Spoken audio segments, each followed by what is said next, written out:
Well, good day. Thanks again for joining us for another episode of Q and CCA. Here we are at episode 10. Hard for me to believe that you've managed to watch 10 of these, and I've plowed through 10 of these, but I got to tell you, they're flying by, and I've enjoyed every single one of them, as I hope you have too.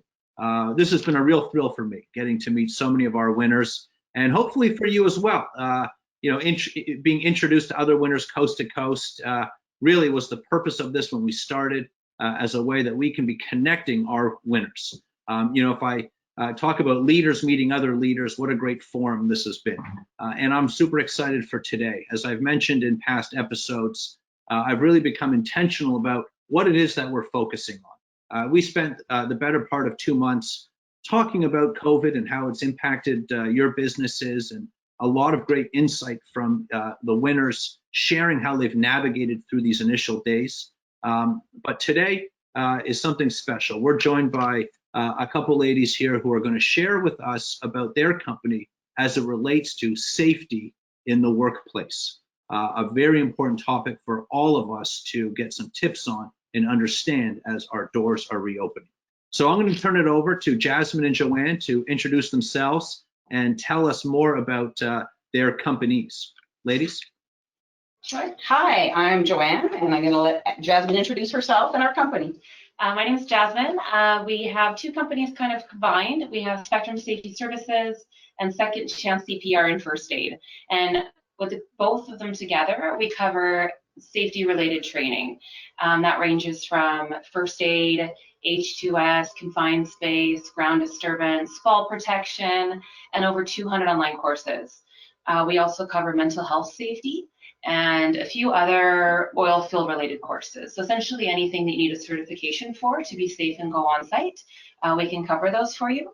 Our business is here in Kingsway in Edmonton, so kind of conveniently located in central Edmonton. We run courses 7 days a week, and our philosophy is to make our courses fun and enjoyable and make sure people really get as much as they can out of the safety training so they can be safe when they go on site. Terrific. Well, I mean, you rhymed off a few courses that you're offering, and you mentioned over 200. I've taken a look at your website in preparation for today's call as well. And, fire safety, hazardous waste, I would say a lot of companies probably watching today are familiar with those. I noticed, babysitting as well, even bear awareness. So,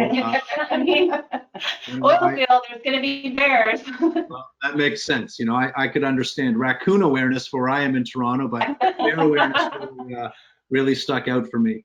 But the question is, and you also mentioned mental health training, and I'm curious to know about the impact COVID's had on the curriculums and the courses that you offer. Yeah, I think it's really become a platform for us where we were able to, for some of the courses, not all the courses you can do specifically online because there is skills, things like that you'll need to do if you're in person. And we can help navigate people through that. We like it if people call in and have questions, we can kind of figure out what's best for them.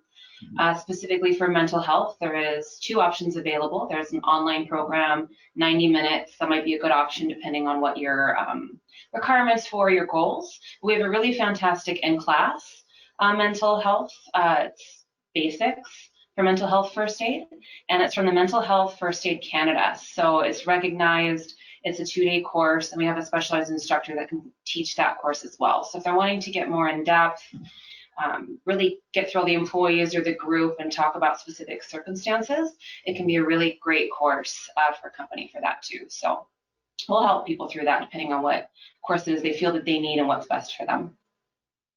And I think that's very important right now for a lot of companies. I mean, as trying to understand, companies in different shapes and sizes. I mean, there are some real demands with people's abilities to perform working remotely, the stresses that are involved. So, I think that's really important for people to understand that there are courses like that available for businesses today, for sure. Sure. And really it ranges everywhere from an individual that's looking for self-betterment, somebody that's looking to get employed somewhere, a company that has 1 or 2 employees, or a company that has hundreds of employees. There's so many different options and different things that we can do, and different courses that might work for them too. Great. Now, safety in the workplace. So we've talked about some of the courses you offered. I mean, you guys ranged from, so many different types of business, even as you've shared, individuals to 1 to 2 employees to staffing of over 100. In fact, in the last Q and CCA that we did, so this is kind of fresh on my mind, I talked to another winner in Edmonton, a hair salon, and I asked the question about scrambling to meet the guidelines. And she had mentioned there were no guidelines, or official guidelines to that end. So, I have a couple experts here. I'm wondering for this group, the group of winners that are watching Coast to Coast, some tips. What advice, practical advice, can you provide to companies that are reopening, that are preparing to reopening here in Canada? Well, that's been a huge part of what I've been involved in, is rethinking. And that's the thing, is reframing what you did before to what you need to do now. So looking at things like, we know we have to have that 6-foot physical distancing. So in our training room, as an example, I'm going to step back for a second here. There are guidelines to follow. So following all government guidelines to ensure that we were doing everything to keep everybody safe. That's not just our students, that's our staff.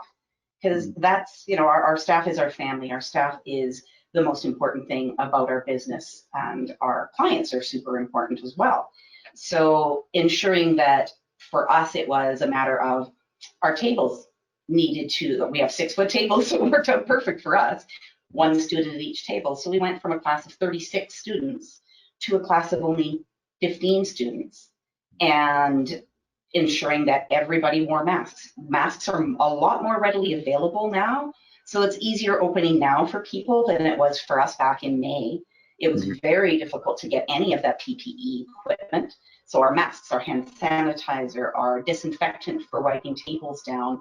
So there's enough information we find out there right now that you can research it, figure out what it is you need, but bottom line, the distancing, the signage, you can get the signage online very easily. So the placards on the floor that say, tell people where to wait, or to, be 6 feet apart, the signs for the washrooms to wash your hands properly, disinfectant material. One of the things that we came up with, and I only know this because my niece sells a product called Young Living, and we were trying to find disinfectant wipes, and it was so hard to come by. So by watching one of her little videos, I went, oh, well, we can do that. We have a disinfectant product, but we don't have the wipes. So we went to the dollar store and bought these glass containers that could fit a roll of paper towel. And it's only one brand that we could find to fit it, which is the Tiger Towel. Cut it in half physically with a knife, fill it with a disinfectant, and leave it for about 15 minutes. Pull out the middle part of the paper towel roll. You've got now, by pulling out the middle part of the paper towel roll, you now have a table disinfectant. So just disinfectant wipe for all the surfaces. So things like that were, we just had to really think, really be ingenious, really be forward thinking. And the bottom line for us is our clients have been just over the moon happy, and more than that, they have been comfortable and relaxed and feel safe being here. So everybody having to rethink their businesses, think of your clients and your staff as, how do we keep them safe? And that feeds right into that mental health part, right? Because you're going to have various people coming back or not because of, safety. They want to make sure that they're safe. Yeah, and I think we do a good job starting right from the very beginning when people call in, that our verbiage, which I think is important for businesses, where you start off saying, we're doing these things to help you and keep you safe. It really takes away that frustration a lot of customers get, where, why aren't you running as many courses? Why can't I get into a class? It's like, this is everything just for your safety. So starting our customers off that way, I find it really helps for long term. If we have to make changes, we let them know what expectations are ahead of time before they come in the building. Some of the other changes too that I think are fantastic, Joanne was a big part of figuring out how to make the spaces safe, but if businesses are looking maybe for some tips, is we'll only allow 1 person at a time in a bathroom. So we have it marked off outside of the bathrooms. Make sure you knock first, make sure there's only 1 person at a time. And we have these really cool taped, we have 2 flights of stairs. So we have one upstairs and then one downstairs specifically. Because if you are in a building where you have people going up and down, you can't maintain 6 feet. So Yeah. it's a designated upstairs for one area. It's marked with duct tape with arrows, and then the other side is downstairs. So no one has to cross each other at the stairwell, which I think was pretty ingenious too. And door entry too, as Jazmine was talking about. Our reception area where we used to greet our students and check them into their class and tell them which classroom to go to, there's only one door. So there's not an entry and exit there. So what we had to do is just think of a new way of doing it. And that's the thing. Everybody just needs to think of new ways of doing things to keep people safe. So now our instructors check those people into their classroom instead of us doing it. We had to take a look at our policies for rescheduling, people canceling, different things that would be effective to them if somebody was potentially sick, and alternatively, if they were looking for a job or doing something and that wasn't available anymore. So all of a sudden you have people that could potentially be infected or not feeling well, or maybe their situation changed, and we had to be really adaptable to all of that for people. And I think that really came across well for our customers. We're like, for any reason, if you're not feeling well that day, not a problem. We're going to get you rescheduled or rebooked and come back when you're feeling better. And that's right in our when the students call to book an appointment, we tell them that right away. If for any reason you need to, you're not feeling well, please call us and we will reschedule. And they're so appreciative of that. And the day of, if they wake up and they're not feeling well and they call us, a lot of people, are probably got that pit in their stomach thinking, oh my gosh, it's going to cost me another fee because I can't show up today. This just takes that away. That helps that whole mental health issue too. Well, I think there's a lot there that you guys shared that I think is really, really great. And if I sort of think of some themes to what you were saying, and this is some things I noticed from some of our great winners in the early episodes in terms of how, like the word I was using a lot was, how they adapted. And I see a lot of our winners, from the very beginnings, it's the importance of clear communication. Yes. Really outlining, and I like, Joanne, how you talk about that really plays to sort of the mental health components of this as well, which is, people are just uncomfortable, right? And, there's a lot of assumptions or things they don't know. And if a business is being very clear and open with their communication, okay, I get it. And it sort of puts people at ease. So I think that's a great one. First and foremost, be really, really deliberate with how it is that you are operating. Right? If someone is booking an appointment, whether what kind of business you're in, have them understand, like, your appointment is for 12 o'clock sharp. Please understand that you are not allowed into our building until 12 o'clock sharp, right? If you're kind of controlling, people coming in and out, because, sometimes people are early, and then all of a sudden there's, a lot of, do I sit here? Do I stand here? I've experienced that myself. I like sort of the ingenuity you talked about with, I think businesses really need to kind of look at their own space and figure these things out as well, about stairwells up, stairwells down. I think one of the nicest things I've seen as I've done some grocery shopping has been the arrows about one way up an aisle and down. You kind of can pace with the person in front of you and do it. In fact, I think it made shopping even more, more of an enjoyable experience. But I like the ingenuity, so communicating, ingenuity. And then, also talk about, things about comfort levels and really going to that extent of, you've gone to cut your class sizes in half because you're putting, one person at a table. Thinking these things about the bathrooms, one person at a time. But really, defining your space for both, not just your employees, but for customers that you have. People are advising that, 6 feet apart or capacities. I think those are there for a reason, not only for the health and wellness of people, but also for the comfort. And I think that speaks to no matter what business you're in, your staff and your customers should feel comfortable, because the minute they don't, you'll never see them again, right? Exactly. So, communication, the ingenuity of understanding your space and making, everyone comfortable. I thought those were three really, really key things that you hit on. So I really appreciated hearing that. As you were speaking, I was kind of thinking about the CCA office and, how are we gonna, we're all working from home clearly right now, but those are kind of 3 headers that we got to think about as we look to reopen our space as well. Right. Mhm. We even have zones for our students too. So in any of the rooms, it's not only that people are 6 feet distance apart. There's markings on the floor, and it is instructors and explain that this is your zone. Don't go out of your zone. If you need to, get something from that end of the table, just rethinking that as well. And that's something that right from the very beginning in May that students said, I was so happy that they had it split into zones and nobody's crossing my borders. So I know that I'm safe here. And that made a huge difference. It was the visuals for sure. Yeah. I think you can say 6 feet, but being able to see a taped off section on a ground where you're going to be spending the day with a bunch of strangers, essentially, it's really important to see, okay, this is my space. Yeah. And people aren't going to be coming too close to me. So I do feel more comfortable. Great. Well, great advice. So thanks for sharing. I know that was really important. Hopefully we'll capture some of that stuff with some graphics as you spoke about and really put an emphasis on that. So I'm going to switch gears a little bit on you both. It's a question that I've enjoyed getting the answers from as we've done this when I've asked winners, but whether it's been prior because you've won for a number of years during this time, but I've always liked to hear from our winners what it has meant to them to be a Consumer Choice Award winning company. So, ladies, I'd like to hear from you both. Well, if I could give you a tour of our building, we have a fantastic giant CCA logo actually outside of our building that goes along with our other signage.